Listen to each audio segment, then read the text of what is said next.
Hello Commanders, Commander Plater here, back with another Elite Dangerous video, and today we are talking about the importance of the recent Community Goals reward. Before we go any further though, I do encourage you to subscribe for more Elite Dangerous content coming soon. Right, let's get on with the video. So, the recent Community Goal took place from the 1st of October 3306, running through until the 8th of October 3306. This was the first combat Community Goal in the new multi-arc story being shown on Galnet and in-game. This community goal was to either fight for the Empire in order to cause a switch of the engineering base of Liz Ryder to be owned by the Empire as part of a response to the Neo-Amalnis Liberation Army attacks on stations. The other side of the conflict, an opposing community goal, was to defend Liz Ryder and fight for the Eurybia Blue Mafia. The thing that stood out here was the reward for that side of the community goal, a medium-sized Seeker missile launcher, which had been fully engineered with 2 primary effects and 1 experimental. It was lightweight and high capacity with thermal cascade, and this was going to be added to your module storage if you were in the top 75% of the community goal.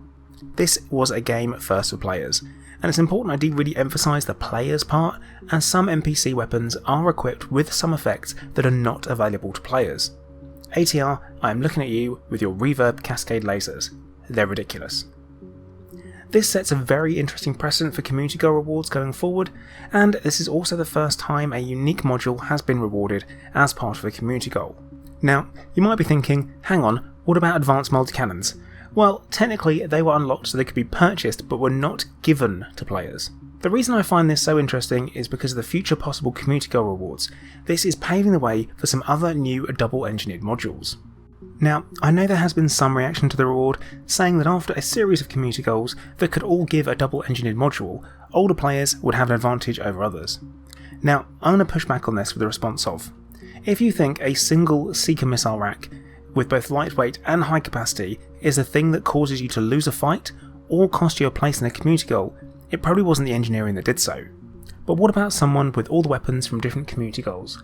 Could that tip the balance? Well, first of all, calm down. We've only had one community goal with this type of reward, and the modules chosen are very unlikely to tip the scale so far that you cannot compete. And more importantly, Frontier have a huge number of non-weapon modules that could be chosen.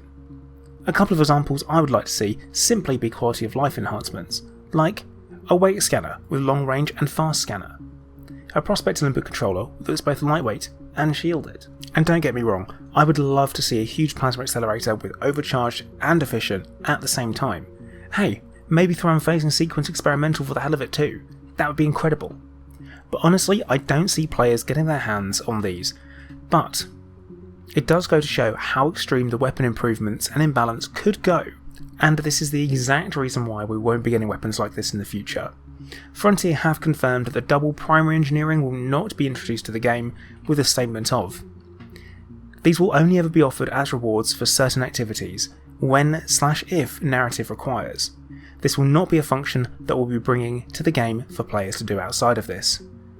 And honestly, that's a relief to hear, as this could be a total nightmare for devs to manage and players to still enjoy the game. Engineering has always been a balancing act, and the way it is now is at least predictable, players know how it is, but I will say that it is not perfect still, and some balance is probably still needed. So Frontier, if you're watching, have a thought about maybe having a look at it, and doing some tweaks. Right, over to you Commanders, let me know what module or weapons you would like to see double engineered down in the comments section. And thank you for watching. Please make sure that you like, subscribe and turn on notifications so you get an alert every time I put a new video out. Also, if you are looking to support the channel, please check out the links in the video description, as there are a couple of different ways to do so.